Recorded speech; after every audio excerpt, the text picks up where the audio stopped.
I'm Mike Sullivan. Today I would like to help you get started with your downswing.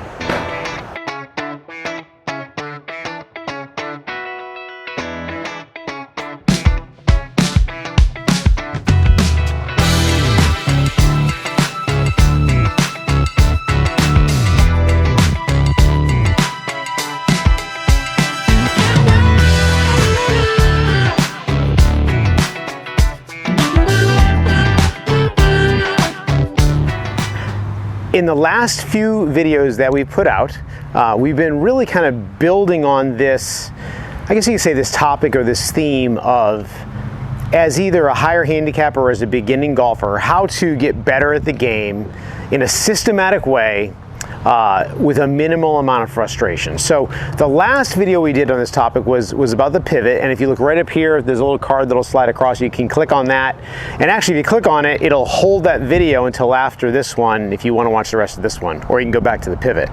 I would actually recommend going back to the very first video in the in this series, and I'll actually make a little playlist on it called Getting Better as a Beginner. So you can search for that playlist and watch the videos right in order. Okay, moving on.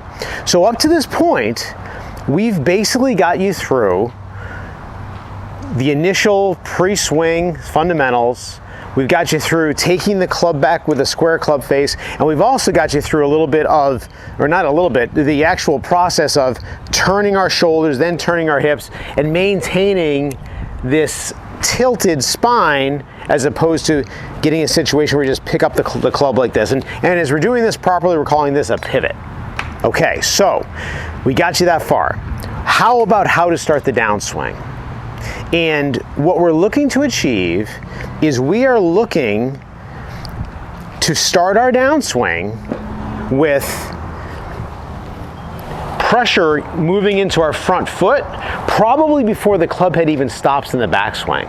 Okay, so I'm gonna bring you over here a little slide of Rory McIlroy from years ago hitting a shot, and you can see that just before that club head stops moving, you can see his lower body start to work towards the target. All right, that's the same exact motion that you would get if you were tossing a ball sidearm. Okay, now, if you are newer to golf, or you've had some bad habits, especially if you've been hitting pulls or slices, you may have the habit of starting your downswing with the upper body like this, or even having your lower body and upper body kind of work together like that. All right. If you're not used to throwing balls, if you didn't grow up playing baseball, this motion I'm making right here may not be all that natural to you. All right. The good news is that if you just continue practicing, it's going to get better. And if you can continue working a drill where basically you pick up a ball or a rock, you can go out to the lake or the beach and grab a stone and skip a stone, right? You're going to start to get that motion, that correct motion of pressure working into your front foot early, and your hips unwinding, and then your shoulders following those hips.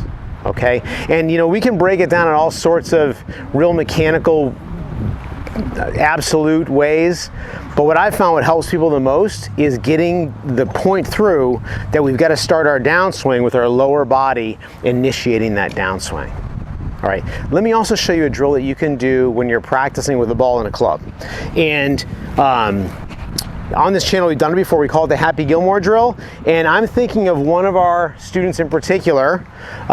She really felt good about starting her downswing, upper body, and then really not following through too much.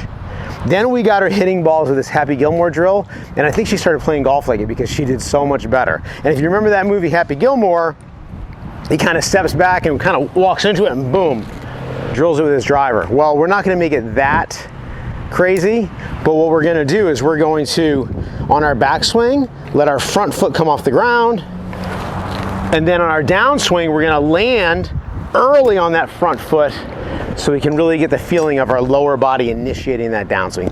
And you can do this doing practice swings, or you can do it hitting a ball. Okay? At first, it might feel kind of weird. You might have trouble with it. Okay, so that was a little bit heavy, right? But that's all right. We'll do one more. I'll do a practice swing first. So we're gonna go back, through. See, I don't know if you can see that my divot was ahead of the ball. It was great. Let's try it again. That was nice and solid. Okay, so this is a big move. It's an exaggeration, but boy, when you can start your downswing with your lower body initiating, you're gonna hit the ball more solid. You're also gonna hit the ball straighter, and here's why. When you start your downswing with your upper body, you're gonna tend to get your hands moving out towards the target line. And just look, this is my ball. Boy, that's a loud car, right? So if this is my ball and I start my upper body, my club is gonna have to swing to the left to hit that ball, and I'm gonna hit pulls and slices. But if I start my lower body, I can get that club moving from inside the target line and hit the ball up towards the target, okay? So that happy Gilmore drill to help you start your downswing with pressure moving into your front side. The concept of tossing a ball like this. I'm making this video longer and longer, I'm sorry, but I want to show you one more thing. We do this also one-handed, and the idea is I'm gonna get the feeling like I'm gonna toss my club out there. And so we have people practice swinging the club one-handed. You can also hit balls that way as well, okay? So the order I would do this in would be number one, tossing the ball sidearm.